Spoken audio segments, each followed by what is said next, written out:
Alors, bonjour Québec, salut la gang, salut tout le monde. Je m'excuse, je suis peut-être un petit peu moins de bonne humeur aujourd'hui avec ce que j'ai découvert. Et en fait, j'ai besoin de faire cette vidéo-là pour vous tous. Je vais vous demander de me donner ces 5 minutes d'attention parce que c'est très, très important.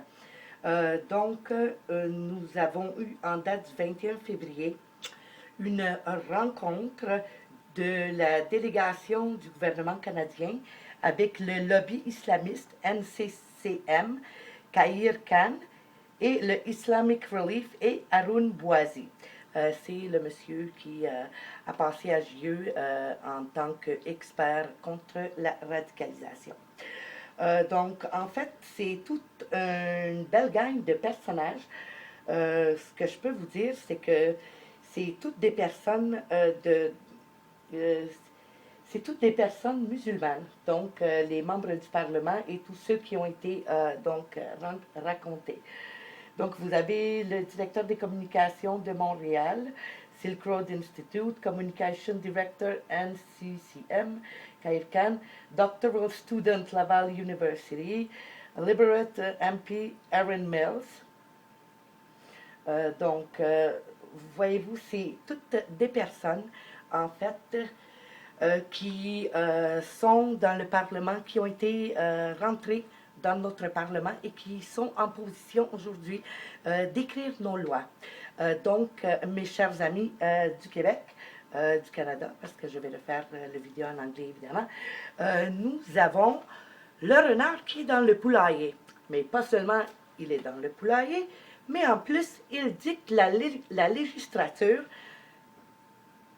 à notre deux pics de tête d'eau, de Trudeau, Trudel, ça sent vraiment les poubelles. Okay? Donc, ce qui est important de faire, rendu là, en fait, ça va être de écrire une lettre qui va s'adresser au premier ministre Trudeau et à la députée qui a lancé cette pétition pour la motion M103, Ikra Khalid. Donc, je vais toutes vous laisser leur email en bas dans les commentaires et vous allez avoir aussi l'adresse où ce que vous pouvez leur écrire. Je vais vous laisser un numéro de téléphone aussi, ça serait bien. Et ce qui est important que tout le monde fasse, en fait, c'est de leur faire un message, de leur dire que, en fait, que vous vous êtes rendu compte que les nouvelles lois qu'on essaye de vous forcer dessus depuis quelque temps déjà, ça revient sous d'autres noms, sous d'autres formes. C'est des projets de loi, c'est des motions, c'est des ça. Je vous ferai remarquer, ça fait quand même 7-8 ans que ça dure. Ce qui est important de leur faire comprendre, c'est que peu importe comment ils vont l'appeler, qu'est-ce qu'ils vont faire pour twister pour essayer de vous la repasser, malheureusement, vous vous êtes rendu compte que les gens qui écrivent les nouvelles législatures ne sont pas les gens qui ont nécessairement l'intention et du bon vouloir pour le peuple canadien, pour la nation canadienne. Donc, oui, effectivement, ce que j'avance, c'est que ces gens-là, ils ont un agenda très différent à adopter. Donc, cette motion est traitée uniquement par la communauté musulmane. Il y a des rencontres. Et en plus de ça, la députée, Mme Ikra Khalid, a refusé de s'adresser aux journaux, a refusé de répondre à toute question. Ce qu'il faut leur écrire, c'est que, étant donné que vous vous êtes rendu compte que c'est comme ça que ça marchait, peu importe la loi censurant ou contre l'islamophobie, ou peu importe comment qu'il l'appelle, quel nom, quel numéro lui donne, faites-leur savoir que c'est une loi à laquelle vous ne vous soumettrez pas, parce que ces lois-là ont été écrites et ils ont été décidés de façon qui n'est pas légale, qui n'est pas constitutionnelle. Donc, ça annule, ça a l'effet automatiquement d'annuler la chose. On leur a fait comprendre par plusieurs études, plusieurs façons. Projet de loi 62, ça a coûté très cher. Bouchard-Taylor, ça a coûté très cher aussi. Et moi, ce qui vient me chercher, les amis, c'est qu'il y a un abus incroyable de notre système judiciaire. Et il y a une incroyable pression que la communauté musulmane, les coalitions de ci, coalitions de ça, qui mettent sur notre gouvernement, sur les autres députés, sur les oppositions. Il va falloir que ça cesse et il va falloir que beaucoup d'entre vous adressent personnellement une lettre et ils n'auront pas le choix de nous écouter.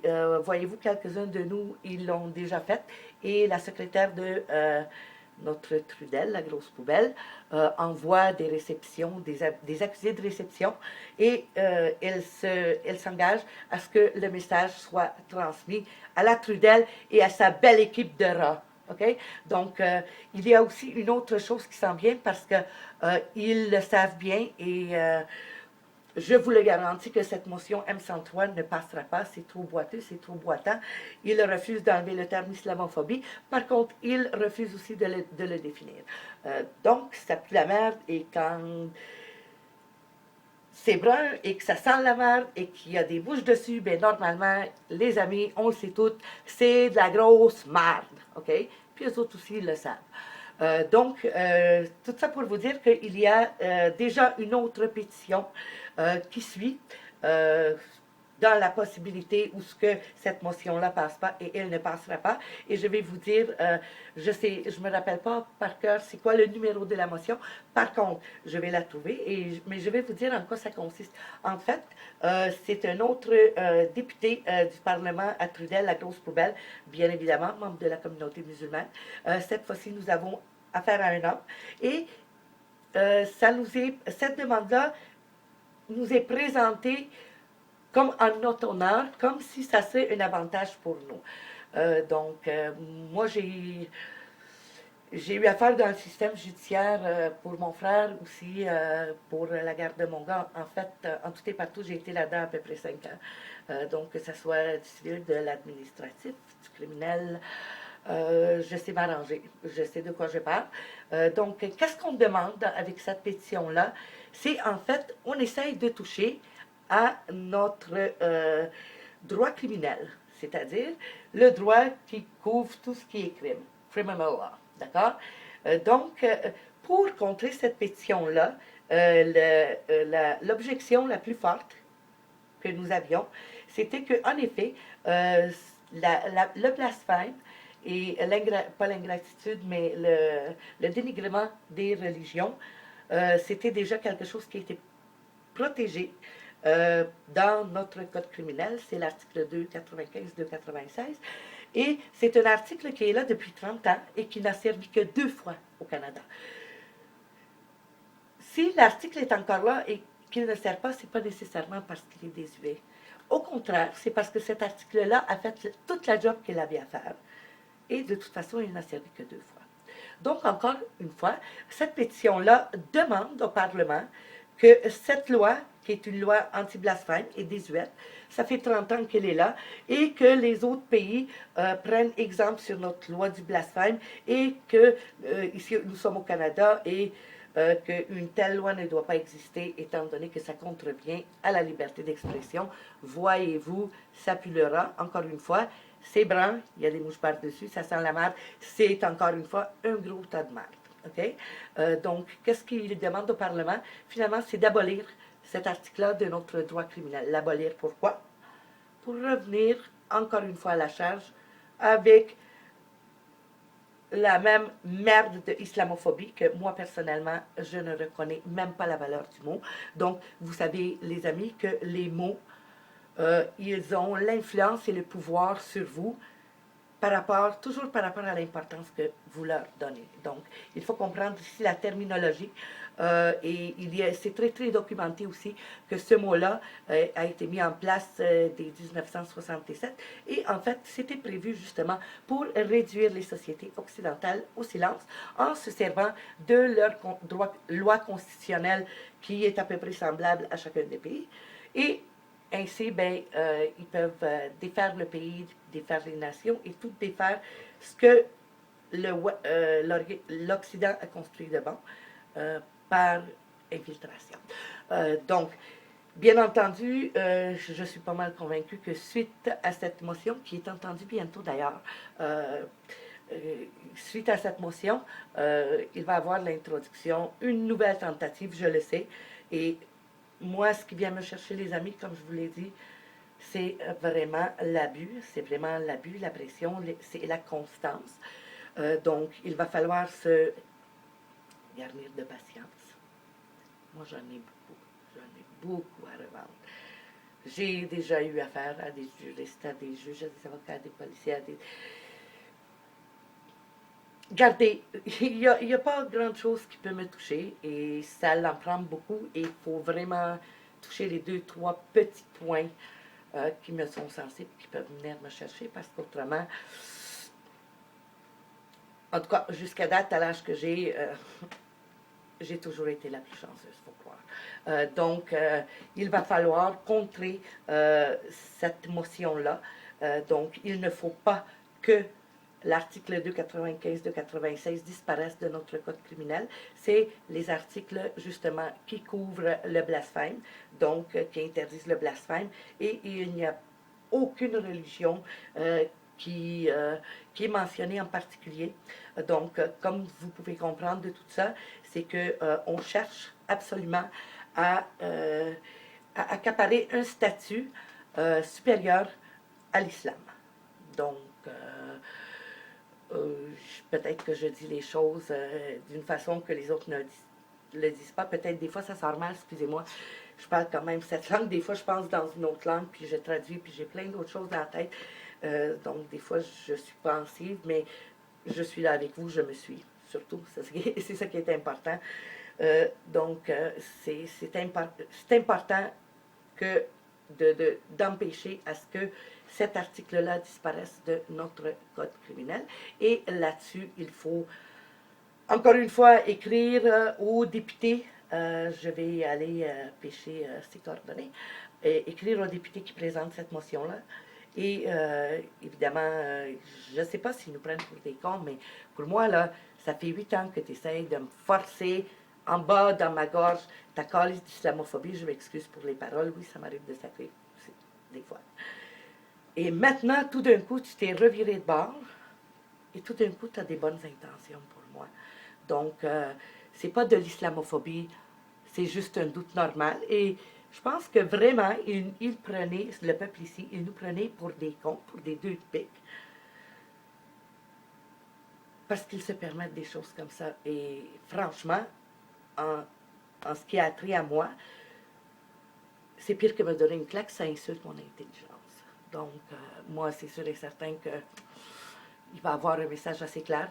Gardez ça quand même court. Donc, dites-leur que, étant donné que vous avez appris c'est qui écrit les lois, donc peu importe quelle loi qu'ils écrivent et quelle loi qu'ils adoptent, c'est non constitutionnel et par conséquent, ça s'annule.